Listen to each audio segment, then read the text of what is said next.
पूजा सिंह और आप देख रहे आर्यन टीवी। चलिए रुक करते हैं कुछ खास खबरों का। तो वहीं देहरादून में पुलिस लाइन पहुंचकर सीएम धामी ने वहां चल रही पुलिस भर्ती प्रक्रिया का औचक निरीक्षण किया। तो वहीं इस दौरान भर्ती प्रक्रिया की पारदर्शिता और निष्पक्षता सुनिश्चित करने के लिए अधिकारियों से खास तौर पर चर्चा की और आवश्यक दिशा निर्देश भी दिए। तो वहीं सीएम धामी ने कहा कि हमारी सरकार युवाओं को बेहतर अवसर प्रदान करने और कानून व्यवस्था को सुदृढ़ करने के लिए प्रतिबद्ध है।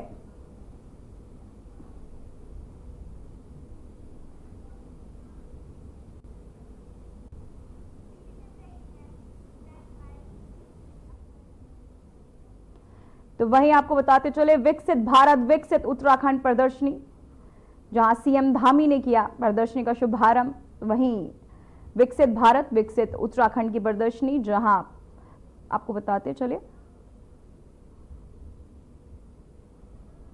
भर्ती प्रक्रिया में पारदर्शिता, वहीं पुलिस भर्ती प्रक्रिया का औचक निरीक्षण कर रहे हैं सीएम धामी। भर्ती प्रक्रिया में पारदर्शिता को रखने के आदेश दिए गए, जहां देहरादून की पुलिस लाइन सीएम धामी जिसका निरीक्षण किया, साथ ही वहां के सभी अधिकारियों को कई दिशा निर्देश भी दिए।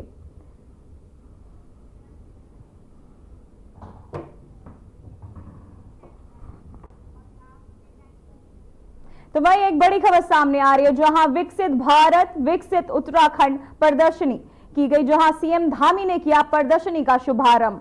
आम जनमानस को परियोजनाओं से कराया रूबरू, नदी संरक्षण के प्रति कराया जागरूक। 3 दिनों तक होगा कार्यक्रम का आयोजन, विकास के नित नए आयाम गढ़े जा रहे हैं। तो वहीं आपको बताते चले विकसित भारत विकसित उत्तराखंड की प्रदर्शनी, जहां सीएम धामी ने किया प्रदर्शनी का शुभारंभ। तो वहीं आम जनमानस को परियोजनाओं से कराया जा रहा है रूबरू, जहां नदी संरक्षण को लेकर ये आपको बताते चले परियोजनाओं का निरीक्षण किया गया। वहीं विकसित भारत विकसित उत्तराखंड प्रदर्शनी, जहां सीएम धामी ने किया है प्रदर्शनी का शुभारंभ। आम जनमानस को परियोजनाओं से रूबरू भी कराया गया, जहां विकसित नीति के नए आयाम तय किए गए। वहीं आपको बताते चले विकसित भारत विकसित उत्तराखंड की प्रदर्शनी, जहां सीएम धामी ने किया है प्रदर्शनी का शुभारंभ।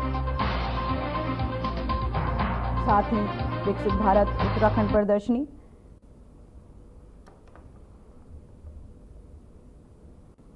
जहां आपको बताते चले भारत विकसित उत्तराखंड प्रदर्शनी का शुभारंभ किया गया, जहां सीएम धामी पहुंचे, साथ ही उसका शुभारंभ किया।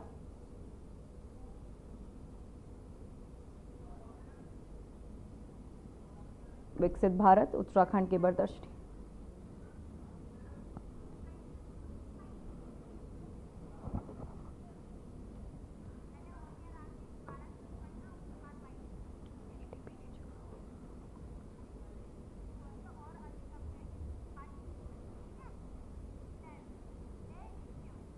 इसी खबर पर और अधिक जानकारी के साथ आपको बताते चले मुख्यमंत्री पुष्कर सिंह धामी ने नेहरू स्टेडियम में विकसित भारत विकसित उत्तराखंड मेगा इवेंट का भव्य उद्घाटन किया। प्रदर्शनी का उद्देश्य सरकार द्वारा चलाई जा रही विभिन्न जन कल्याणकारी योजनाओं और विकास कार्यों को जनता तक पहुंचाना था। मुख्यमंत्री धामी ने प्रदर्शनी में विभिन्न स्टॉलों का निरीक्षण किया और संबंधित विभागों में उनके कार्यों की जानकारी भी ली।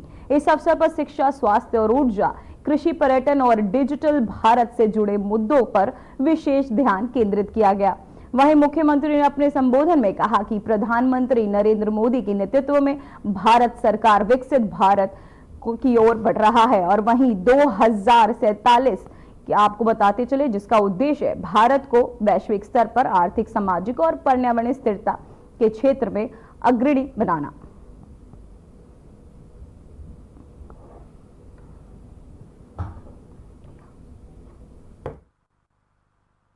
से आगे बढ़ रहे हैं और पूरे देश में स्टार्टअप श्रेणी में हम आज लीडर्स की श्रेणी में पूरे राज्य के अंदर आ गए हैं। वहीं राज्य के भी विभिन्न विभागों द्वारा यहां पर स्टॉल लगाकर विभागों की जन कल्याणकारी योजनाओं, कार्यों एवं नवाचारों को इस प्रदर्शनी में दर्शाया गया है। इतना ही नहीं, बहुत सारे हमारे दशक ये उत्तराखंड का होगा। अगला दशक उत्तराखंड का होगा, माने ये आने वाले 10 वर्ष उत्तराखंड के होंगे। अर्थात इन 10 वर्षों में पुष्कर सिंह धामी के नेतृत्व में हमारे योग्य जनप्रतिनिधियों के सहयोग से, आदेश जी आपका नाम ही भूल गया मैं, देखो हाँ तुम बड़े प्रिय हो मेरे, तो इन जनप्रतिनिधियों के सबके सहयोग से और आप सबके परिश्रम से, लगन से ये प्रदेश आत्म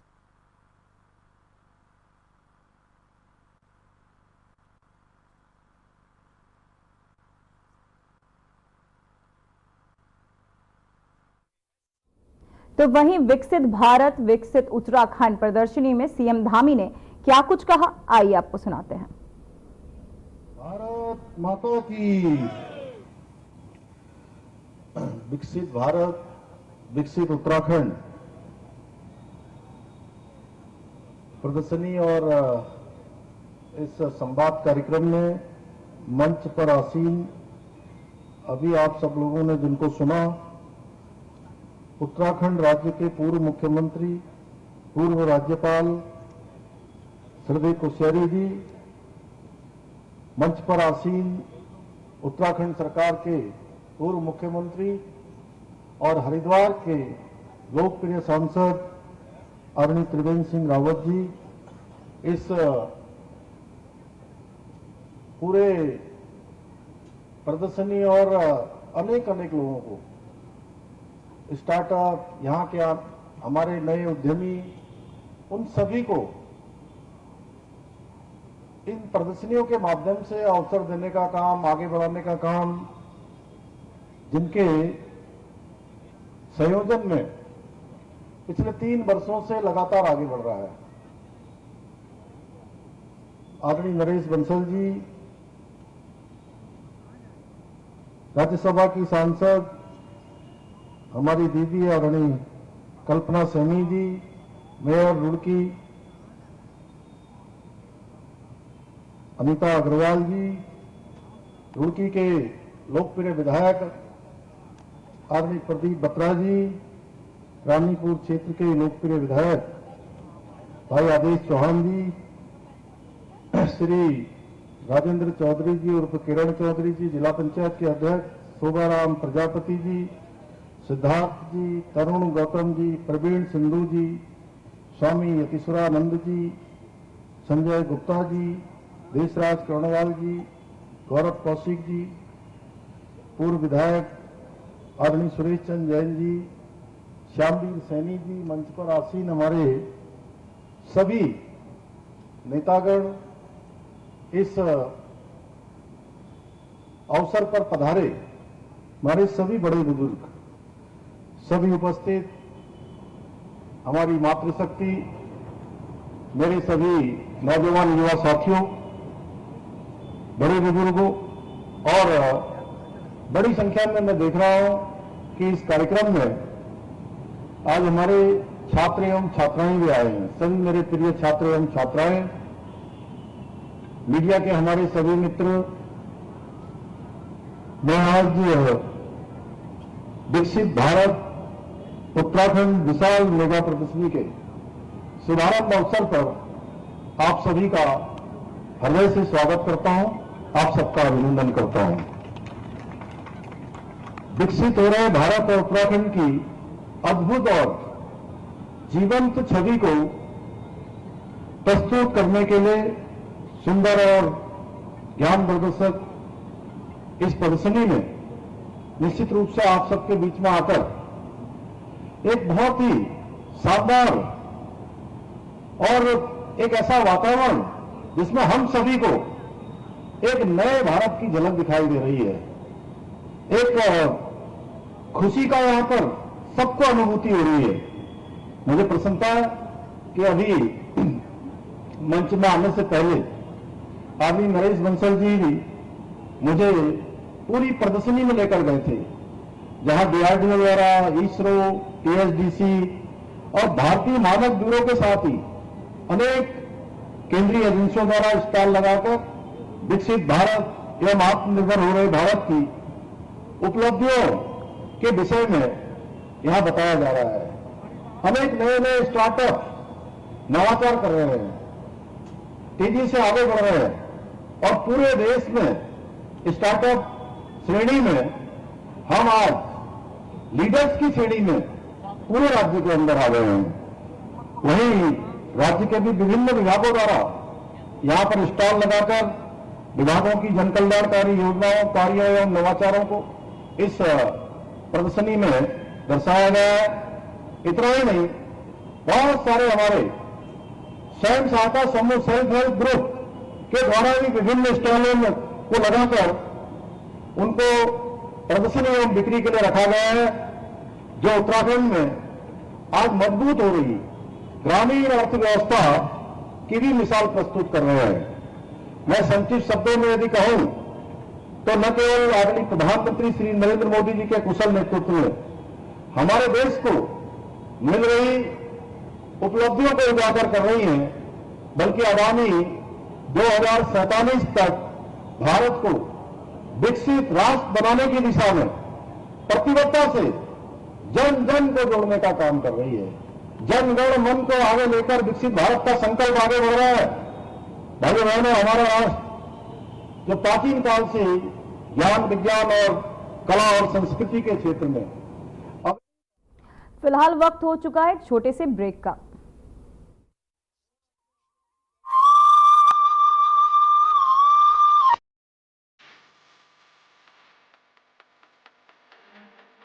प्रधानमंत्री श्री नरेंद्र मोदी के मार्गदर्शन और मुख्यमंत्री श्री पुष्कर सिंह धामी के नेतृत्व में उत्तराखंड राज्य में समान नागरिक संहिता अर्थात यूनिफॉर्म सिविल कोड लागू कर दिया गया है।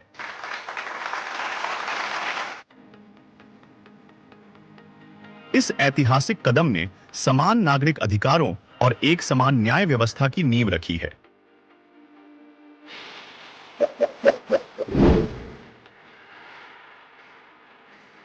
उत्तराखंड में लागू हुए नए यूनिफॉर्म सिविल कोड के अंतर्गत विवाह विच्छेद का पंजीकरण अब ucc.uk.gov.in पोर्टल के माध्यम से ऑनलाइन या निर्धारित प्रक्रिया के अनुसार ऑफलाइन दोनों माध्यमों से किया जा सकता है। ऑनलाइन प्रक्रिया में नागरिकों को ucc.uk.gov.in पोर्टल पर जाकर स्वयं को आधार नंबर और OTP के जरिए पंजीकृत करना होगा। जानकारी की पुष्टि के बाद UCC ID प्राप्त होगी, जिससे लॉगिन करके आवेदन जमा किया जा सकेगा। ऑफलाइन पंजीकरण के लिए आवेदन UCC पोर्टल ucc.uk.gov.in पर जाकर संबंधित फॉर्म डाउनलोड कर अपने नजदीकी सब रजिस्ट्रार कार्यालय में जाकर प्रक्रिया पूरी कर सकते हैं।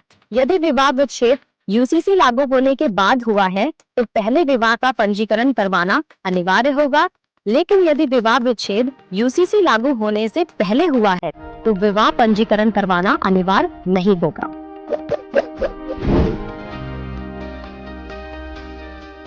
यूनिफॉर्म सिविल कोड का ये ऐतिहासिक कदम न्याय, समानता और पारदर्शिता की नई मिसाल है। उत्तराखंड भारत के लिए एक मॉडल राज्य बन चुका है और अब पूरा देश इसकी ओर देख रहा है। UCC, सबके लिए समान कानून, सबके लिए न्याय।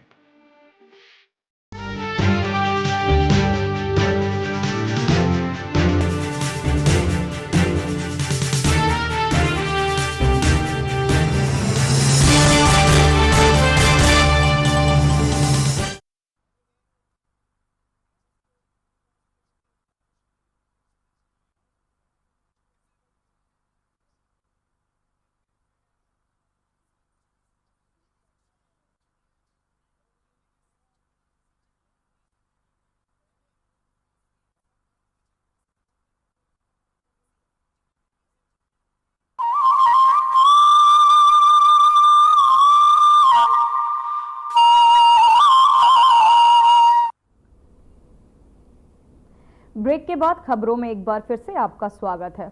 तो वहीं भारतीय जनता पार्टी के संगठन चुनाव के समय गति पकड़ चुके हैं।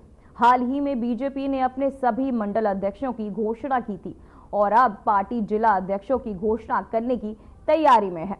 बीजेपी प्रदेश अध्यक्ष महेंद्र भट्ट ने इस संबंध में कहा कि पार्टी का संगठन पर्व चल रहा है और जिला अध्यक्षों के निर्वाचन की प्रक्रिया तेजी से आगे बढ़ रही है। वहीं महेंद्र भट्ट ने बताया कि पार्टी के पर्यवेक्षकों के तहत दी गई रिपोर्ट केंद्र भेज दी गई है। और अब जल्द ही जिला अध्यक्षों की घोषणा कर दी जाएगी।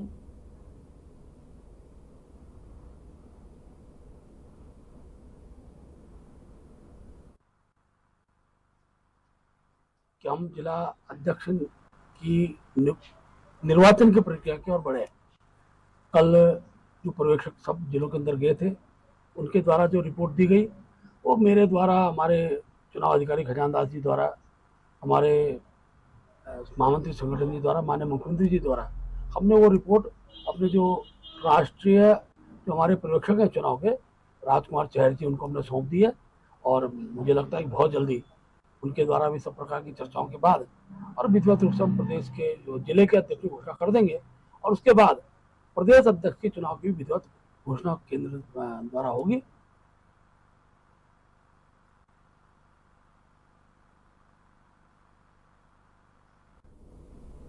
तो वहीं प्रदेश कांग्रेस कार्यालय में अखिल भारतीय कॉन्फ्रेंस कार्य समिति CWC सदस्य गुरप्रीत सिंह सप्पल, प्रदेश अध्यक्ष करण महारा और यशपाल आर्य सहित वरिष्ठ नेताओं ने प्रेस वार्ता आयोजित की। इस दौरान CWC सदस्य गुरप्रीत सिंह सप्पल ने बीजेपी पर गंभीर आरोप लगाए। उन्होंने कहा कि बीजेपी चुनाव में फर्जी वोटों के माध्यम से चुनाव जीतने का काम कर रही है और वोट काटने की साजिश रच रही है। सप्पल ने केदारनाथ उपचुनाव और नगर निगम चुनाव का उदाहरण देते हुए भी आरोप लगाए। उन्होंने आगे क्या कुछ कहा, आइए आपको सुनाते हैं। उसमें बड़े पैमाने पर हमको ये देखने में मिला है कि नए जो वोटर बनाए गए थे, एक एक नाम, सेम उम्र, सेम पिता का नाम और 8 वोट अलग अलग जगह पे, 8 बूथ पे। ये कैसे हुआ? अभी कल 2 दिन पहले तृणमूल कांग्रेस ने, ममता बनर्जी जी ने बयान दिया था, उन्होंने पूरी लिस्ट निकाली कि same voter ID EPIC number के 2 अलग अलग वोट देश के अलग अलग हिस्सों में है। ये कैसे हुआ? हमने ये भी देखा कि महाराष्ट्र के चुनाव में, चुनाव के कुछ दिन पहले नॉमिनेशन की प्रक्रिया के दौरान जो वोटर बने वो वोट। अब वक्त हो चुका है एक छोटे से ब्रेक का।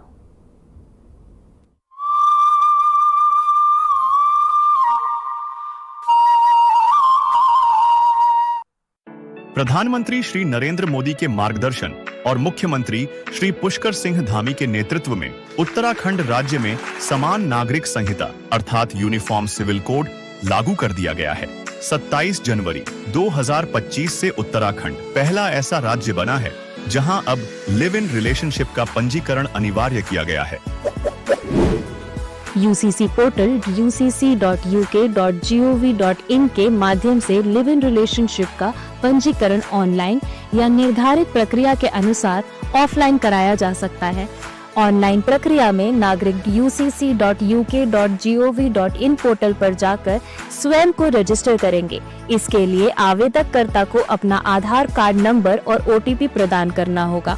OTP के माध्यम से जानकारी की पुष्टि की जाएगी।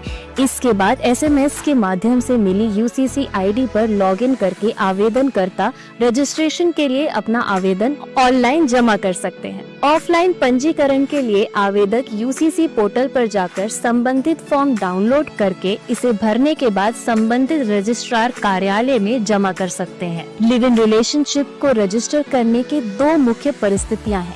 पहली स्थिति में उत्तराखंड में रहने वाले ऐसे लोग आएंगे जो लोग पहले से ही लिव इन रिलेशनशिप में रह रहे हैं, और दूसरी स्थिति में ऐसे जो भविष्य में लिव इन रिलेशनशिप में रहने के इच्छुक हैं, लेकिन अभी तक इन्हें रहने के लिए साझा आवास नहीं मिला है। ऐसी स्थिति में आवास की खोज के लिए इच्छुक व्यक्ति पोर्टल पे आवेदन कर न्यूनतम 30 दिन, अधिकतम 45 दिन का अस्थायी प्रमाण पत्र प्राप्त कर सकते हैं। इस समय में वे उपयुक्त आवास खोजकर अंतिम पंजीकरण करा सकते हैं। लिव इन रिलेशनशिप का पंजीकरण कराने का उद्देश्य समाज में पारदर्शिता और कानूनी सुरक्षा सुनिश्चित करना है। UCC, सबके लिए समान कानून, सबके लिए न्याय।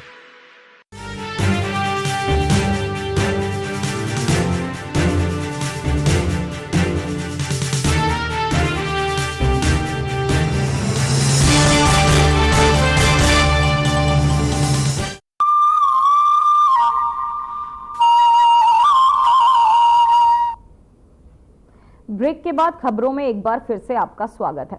तो वहीं कोटद्वार नगर निगम चुनाव में निर्दलीय प्रत्याशी महेंद्र पाल सिंह रावत ने बीजेपी प्रत्याशी शैलेंद्र सिंह रावत से उनके चुनावी वादों पर ध्यान देने की अपील की।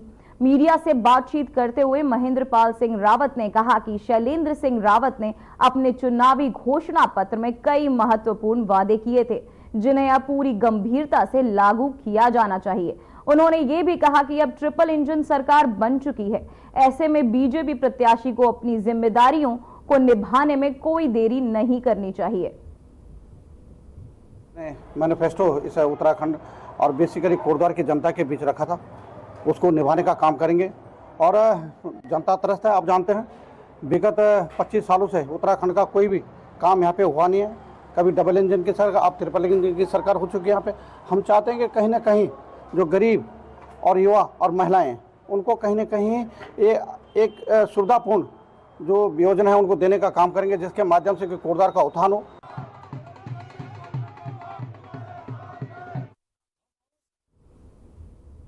तो वहीं खबर रुड़की से है, जहां प्रशासन के नए फरमान के खिलाफ छात्रों में जबरदस्त नाराजगी देखी जा रही है। तो वहीं आईआईटी प्रशासन ने रात 11 बजे के बाद संस्थान में प्रवेश पर रोक लगा दी है। साथ ही बाहर जाने के लिए पूर्व अनुमति अनिवार्य कर दी गई है। इसी के विरोध में छात्रों ने बीती रात गेट पर जमकर हंगामा किया। छात्रों का कहना है कि ये नियम उनकी आजादी पर सीधा हमला है। तो वहीं संस्थान प्रशासन की ओर से अब तक कोई आधिकारिक बयान नहीं आया है।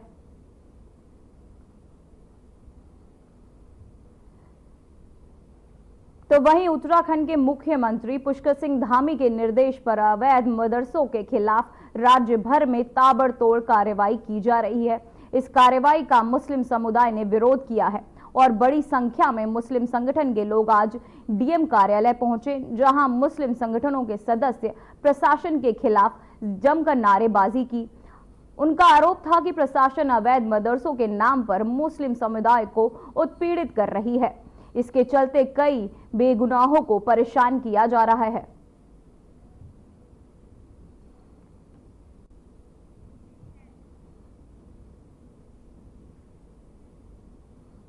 तो वहीं चमोली जिले के माड़ा एवलॉन्च के चलते 54 लोगों में से 46 लोग सकुशल बाहर निकले जा चुके हैं। इस दुर्घटना में 8 लोगों की दुखद मौत हो गई। अब इस मामले की मजिस्ट्रियल जांच के आदेश दिए गए हैं, जिसकी जांच एडीएम चमोली कर रहे हैं। इस पूरी घटना में लेफ्टिनेंट कर्नल मनीष श्रीवास्तव ने बताया कि सेना की त्वरित कार्यवाही के चलते सभी लोगों की जान बची है।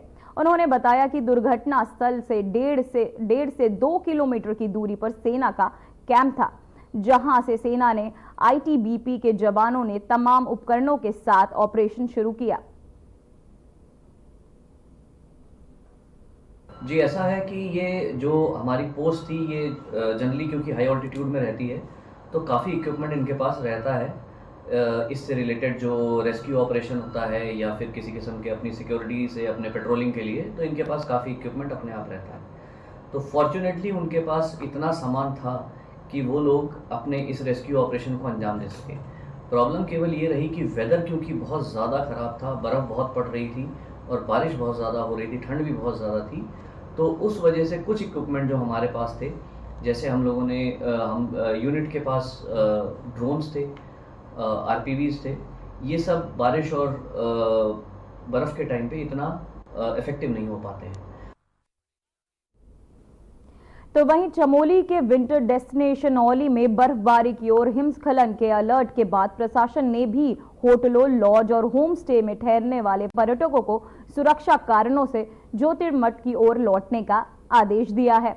आपदा प्रबंधन और मौसम विभाग ने 2000 मीटर से ऊपर के इलाकों में एवलॉन्च आने की संभावना जताई है। इसके चलते औली और हर्षिल क्षेत्र में पर्यटकों की आवाजाही पर रोक लगा दी गई है। हालांकि इस निर्णय से विरोध में आप होटल और पर्यटक परेशान हैं।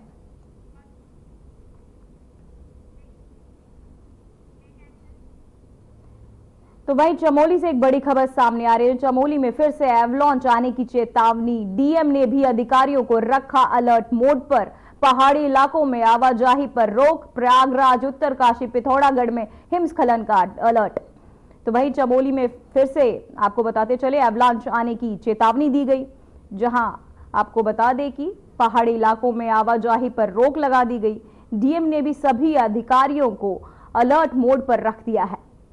रुद्रप्रयाग, उत्तरकाशी, पिथौरा में हिमस्खलन का ये अलर्ट, जहां एवलांच होने की संभावना जताई जा रही है। चमोली में फिर से एवलांच आने की चेतावनी, जहां आपको चमोली में फिर से ये एवलांच आ सकता है, इसकी सरकार ने चेतावनी दी है।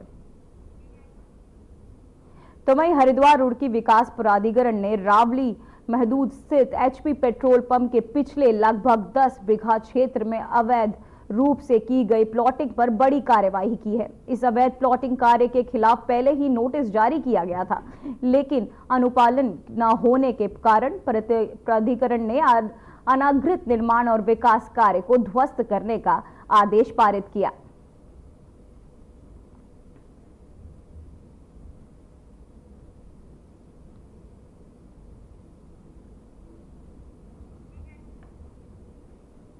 तो वहीं हरिद्वार में एसएसपी के निर्देश पर रानीपुर पुलिस ने सत्यापन अभियान के तहत सेमलपुर स्थित जीवन ज्योति नशा मुक्ति केंद्र की जांच की। अभियान के दौरान मरीजों की सुविधाओं, सीसीटीवी कैमरों और कर्मचारियों के दस्तावेजों की जांच पड़ताल की गई।